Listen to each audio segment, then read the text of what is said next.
सबका स्वागत है। जैसे कि आप देख सकते हैं कि आपके यहाँ पर त्रैमासिक परीक्षा होने वाली है। कक्षा 10 की जो हिंदी का पेपर आपके सामने लेके आ गए हैं। पूरा का पूरा फुल इन्फॉर्मेशन फुल उत्तर के साथ देने वाला हूं। तो वीडियो में बना रहना, वीडियो को लास्ट तक देखना। चैनल पर पहली बार हो चैनल को सब्सक्राइब कर लेना। जो सबसे यहाँ पे 1 से 5 तक के जो आपके अंक होते हैं वो 5 अंक के यहाँ पे प्रश्न होते हैं। तो उनको पूरा का पूरा आपको यहाँ पे कर लेना है। इसके बाद 3 नंबर के प्रश्न आपको यहाँ पर कर लेने हैं। 4 नंबर वाले प्रश्न कर लेने हैं आपको यहाँ पूरे के पूरे प्रश्न। और जो आपके यहाँ पर 30 नंबर के 30 शब्दों में आते हैं। इसके बाद क्रमांक नंबर 18 से 20 तक के प्रश्न जो आपको यहाँ पर 75 शब्दों में लिखना होता है। अब यहाँ पर सही बता जो टोटल 6 नंबर को इसमें पूछा है छायावाद के प्रतिनिधि कवि कौन है। तो इसमें आपको आंसर देना कौन है, जयशंकर प्रसाद हैं। तो इसका आंसर ए आ जाएगा, जयशंकर प्रसाद। इसके बाद दूसरा प्रश्न है नंद नंदन का प्रयोग किया गया है। नंद नंदन का प्रयोग किस लिए किया गया है, वो गोपियों के लिए, सूरदास के लिए, कृष्ण के लिए, उद्धव के लिए, किसके लिए किया गया है नंद नंदन का प्रयोग। तो इसका प्रयोग आपका किया गया है, किसके लिए किया गया है नंद, इसका प्रयोग सा मतलब कि कृष्ण के लिए किया गया है आपका। इसके बाद आपका नेक्स्ट प्रश्न यहाँ पे आ जाता है। तो सारे के सारे प्रश्नों का आपको यहाँ पे आंसर मिलना है। तो वीडियो को लास्ट तक देखना। चैनल पर पहली बार तो चैनल को सब्सक्राइब कर लें, वीडियो को जाना। तो पहले इसमें आता है वेधी का अर्थ क्या होता है। वेधी मतलब कि रोग से लस्त होना। इसके बाद चौथा प्रश्न आता है कस्बे के चौराहे पर प्रतिमा लगी थी, किसकी लगी थी, भीमराव अम्बेडकर की, सुभाष चंद्र बोस की, महात्मा गांधी की, सरदार पटेल की, किसकी लगी थी यहाँ पर चौराहे पर प्रतिमा। तो वहाँ पर लगी थी चौराहे पर प्रतिमा, ये लगी थी आपकी यहाँ पे आपका आंसर डी, जिसमें सुभाष चंद्र बोस की ये यहाँ पे मूर्ति लगी हुई थी। इसके बाद आता है दूसरा नंबर। इसमें 2 शब्दों का अपने विभक्त चिन्हों को जोड़कर आपस मिलना आवश्यक है।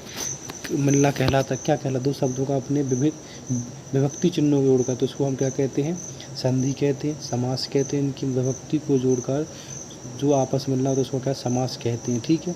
इसके बाद आ जाता है नेक्स्ट क्वेश्चन नेताजी का चश्मा पाठ की विद्या है, किसकी पाठ की विद्या नेताजी की विद्या। निबंध, कहानी, एकांकी, निबंध, व्यंग्य क्या है। तो इसका आंसर आपका आ जाएगा कहानी। एक कहानी है। तो आपके जो सही शब्द थे वो सारे के सारे हो गए, जो टोटल 6 नंबर के। तो 6 नंबर आपके यहाँ से पक्के हो जाते हैं।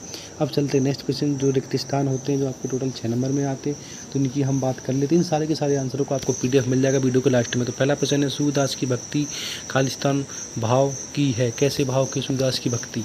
तो यहाँ पर आपको लिख लेना है उनकी भक्ति शाक्य भक्ति भाव की। ठीक। इसके बाद गोपियों ने मधु का संबोधन खालिस्तान के लिए दिया, किसके लिए दिया मधु का संबोधन। तो उन्होंने दिया है उद्धव के लिए। ठीक। किसके लिए, उद्धव के लिए। इसके बाद खालिस्तान आ जाता है यहाँ पे। मैं लेखक अपने ही जीवन व्यर्थ को प्रस्तुत करता है। मैं लेखक अपने ही जीवन व्यर्थ को प्रस्तुत करता है। तो इसका क्या आंसर आ जाएगा, प्रस्तुत करता है। तो इसका यहाँ पे आंसर आपका आ जाएगा आत्मा। क्या आ जाएगा, आत्मकथा में लेखक अपने जीवन व्यर्थ को प्रस्तुत करता है। इसके बाद नेक्स्ट प्रश्न वीर रस का स्थायी भाव क्या होता है, वीर रस। तो इसका क्या हो जाएगा, वीर का हो जाएगा उत्साह। वीर का क्या हो जाएगा, उत्साह। इसके भोलानाथ और उसके साथी अमूल को घिसकर खालिस्तान बजाते थे, किसको घिसकर बजाते थे वो लोग। तो यहाँ पे इसका भी आंसर आपको देना। तो इसका आपका आंसर हो जाएगा यहाँ पे किसको घिसकर बजाते थे वो, शहनाई को। किसको, शहनाई को घिसकर बजाते थे। इसके बाद लास्ट क्वेश्चन आपका आ जाता है समास के भेद हैं खालिस्तान। समास के कौन से भेद हैं वो देख लीजिएगा। समास के भेद कितने होते हैं, 6 भेद। कितने, 6 भेद। ठीक है। तो आपके यहाँ पे खालिस्तान हो गए पूरे के पूरे। अब हम चलते हैं नेक्स्ट क्वेश्चन। जो नेक्स्ट क्वेश्चन आपका आ जाता है तीसरा नंबर। इसमें सत्य असत्य बताने, जो टोटल 6 नंबर के आपके यहाँ पे होते हैं। तो सत्य असत्य देख लीजिए। इसमें गोपियाँ कृष्ण द्वारा चुराए गए अपने मन को वापस मांग रही हैं, सही है। 1 अंक वाली रचना कहानी कहलाती है, सही है गलत है। 1 अंक वाली रचना कहानी कहलाती है, सही है गलत। तो इसका आंसर आपका हो जाएगा गलत। इसके बाद नेक्स्ट क्वेश्चन उपन्यास में कई कथाओं का समावेश होता है, सही है गलत है। तो इसका आंसर हो जाएगा आपका सही। भोलानाथ को मैया के गोद से निकलकर बापूजी की गोद में शांति मिली, सही है गलत। तो ये गलत है। लेखक शिव पूजन सहाय के पिता आटे की गोलियां मछलियों को खिलाते थे, सही या गलत। तो इसका आंसर सही आ जाएगा। जहाँ अलौकिक आश्चर्य का भाव उत्पन्न हो वहाँ विभत्स रस होता है, विभत्स रस। तो इसका क्या हो जाएगा, विभत्स का ये गलत हो जाएगा, नहीं होता, गलत है। इसके बाद आपका यहाँ पे चलते नेक्स्ट क्वेश्चन, जो इसमें हमें सही जोड़ी मिलानी, जो टोटल 6 नंबर की होती है। तो 6 जोड़ी मिलाओगे तो आपको यहाँ पे 6 नंबर पूरे के पूरे मिल जाएंगे। तो पहला यहाँ पे आ जाता है आधुनिक कवि कौन से, नागोर्जन आ जाएगा। कहानी के तत्व कौन से होते हैं, कितने होते हैं बताने, तो 6 होते हैं कहानी के। इसके बाद दोहा, दोहा के कितने होते हैं, कौन सा दोहा है इसमें वो देख लीजिएगा। तो दोहा का यहाँ पे अद्व सम मात्रिक छंद आ जाएगा। यहाँ पर संधि के प्रकार यहाँ पे हमने बताए थे आपको, संधि के प्रकार 6 बताए थे, वो गलत थोड़ा सा आपको यहाँ पे कर लेना है, मिस मैच हो गया है मुझे लगता है। संधि के प्रकार 4 होते हैं, संधि के प्रकार 3 होते हैं, ठीक है, हाँ 3 होते हैं, स्वसंधि, व्यंजन संधि और समास संयुक्त संधि। इसके बाद 5वें का आपका यहाँ पे दोहा लाभ हो जाएगा। इसके बाद निस्तब्ध का आपका यहाँ पे सात्रटा हो जाएगा।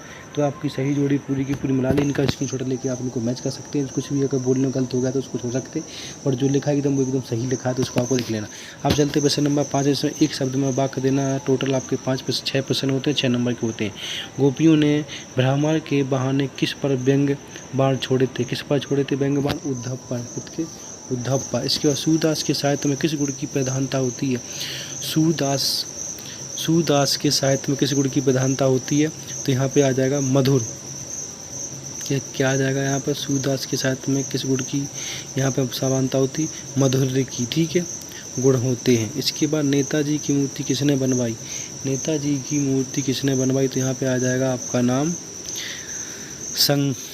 संगमरमर। किससे बनी है, नेताजी की मूर्ति किससे बनी, संगमरमर की बनी है। इसके बाद रिपोर्ताज किस भाषा का शब्द है, रिपोर्ताज किस भाषा का शब्द है, तो ये आपका फारसी भाषा का नहीं, फ्रेंच भाषा का शब्द, किसका है, फ्रेंच भाषा का। इसके बाद इसमें नेक्स्ट क्वेश्चन आ जाता है, रसोई घर में कौन सा समास है, रसोई घर में कौन सा समास है, तो यहाँ पे आपका आ जाएगा रसोई में कौन सा समास है, यहाँ पे आपका आ जाएगा अव्यय समास। क्या आ जाएगा, अव्यय समास, ठीक है, ये हो गया। इसके बाद अव्यय समास यहाँ पे आ जाएगा आपका। यहाँ पे इसके बाद निकलते हैं, भोलानाथ अपने पिताजी को क्या कहकर बुलाते थे, भोलानाथ अपने पिताजी को क्या कहकर बुलाते थे, बापूजी। यहाँ पे क्या लिखना है, बापूजी कहकर बुलाते थे।